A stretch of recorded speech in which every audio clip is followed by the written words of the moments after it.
Hi guys, Darth Deuces here with another Marvel Legends action figure review, and today I've got the Marvel Legends Ant-Man and the Wasp Ant-Man figure.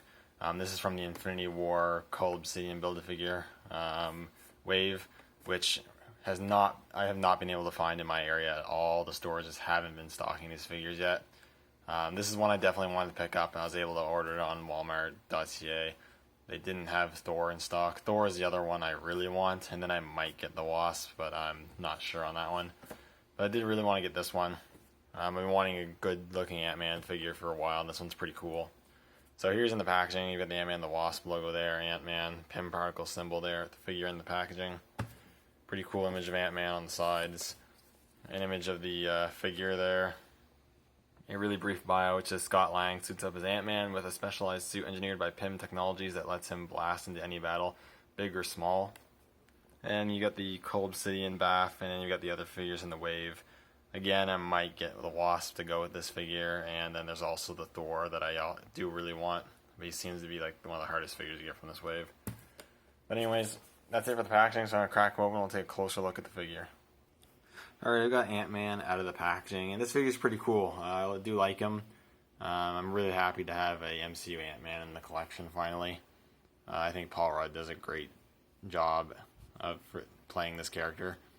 So, yeah, first and foremost, he does come with the left leg of Cull Obsidian, so here it is here. I'll just give you a quick look at it. It's pretty good. I'm not going to be building this BAF. I don't build most of them. But yeah, you get that, so that's cool. Now onto the figure. Like I said, he's really cool, and his head sculpt, I really do love this unhelmeted head sculpt. They use obviously the face print technology, and I think it looks really, really good.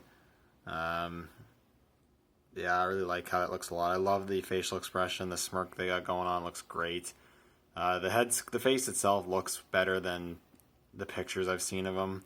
It looks a lot better in person.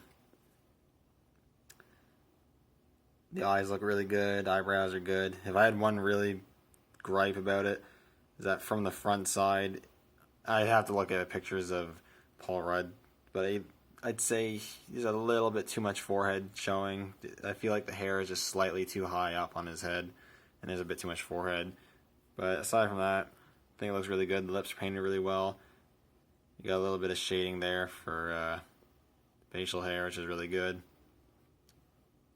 And overall, I think it's a really good head sculpt. I really do like it a lot. The rest of the suit's pretty nice. I find it shares similarities to the MCU Daredevil figure that they did. It's got the same sort of texture and feel to it, if you get what I'm saying there. The sculpt detail is really good. You got a lot of silver paint on this figure, which is really nice. On the back, it is a little sloppy in some places. There's a bit of red bleeding there, which kind of sucks, but it's not too bad. Got the gauntlets here, it looked really good. His left hand is in a gripping sculpt, and the other hand just in a punching balled fist sculpt. No interchangeable hands of this figure. It's kind of unfortunate, but it is what it is. Got the legs here. In the silver again, looks pretty good. A little sloppy in some places, but it's not too bad.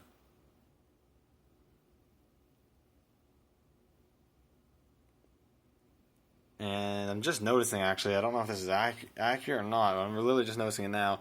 The back of this calf is all painted red, where this one, only half of it. There's some part that isn't painted red. I don't know if it's supposed to be that way, or if they literally missed painting some of this red. I find that kind of interesting. I don't know. But yeah, that's a thing. But the boots look good, you know. Knee pads look good. Nothing too much else to talk about. It's just it's a good looking figure.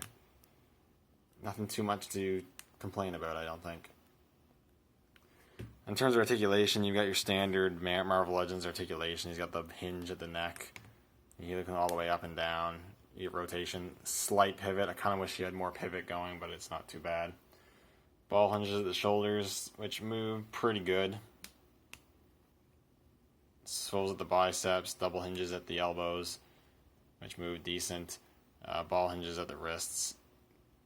An ab crunch, which only crunches about that far forward and crunches that far back, so it's no crazy amount of crunch movement. for this figure. He has a swivel cut at the waist. He has ball joints, hips. So you only move him about that far, but that's not too bad. And you can kick him all the way forward. So that's good. Swivel cut at the thigh, double hinges at the knees, and hinges at the ankles with rocker joints. So he's got all the articulation you really need on this figure, I'd say. And there's that. Now in terms of accessories, he is pretty accessory light. The only thing he comes with is an alternate head, which is his helmeted head. So take a look at that real quick.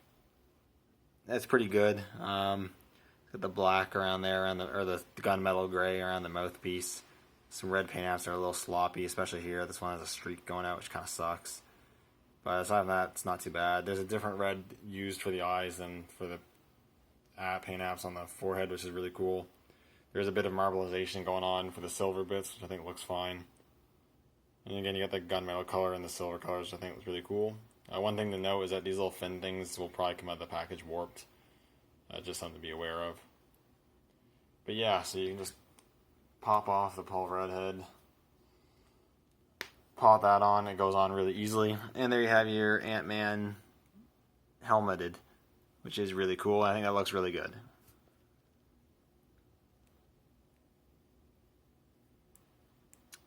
And now for some size comparisons.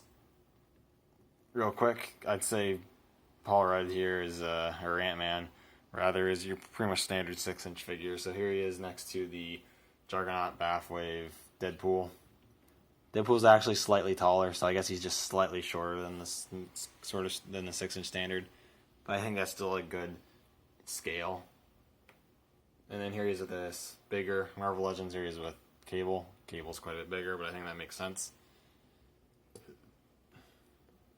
So overall, I think this is a really cool figure. I think if you're collecting the Wave, it's definitely, obviously, worth getting because you're going to need BAFies anyways. So I think it's a good addition to the Wave. I think it's a good Ant-Man. It's definitely the best MCU Marvel Legends Ant-Man. It's way better than the first one we got because this one's actually accurate.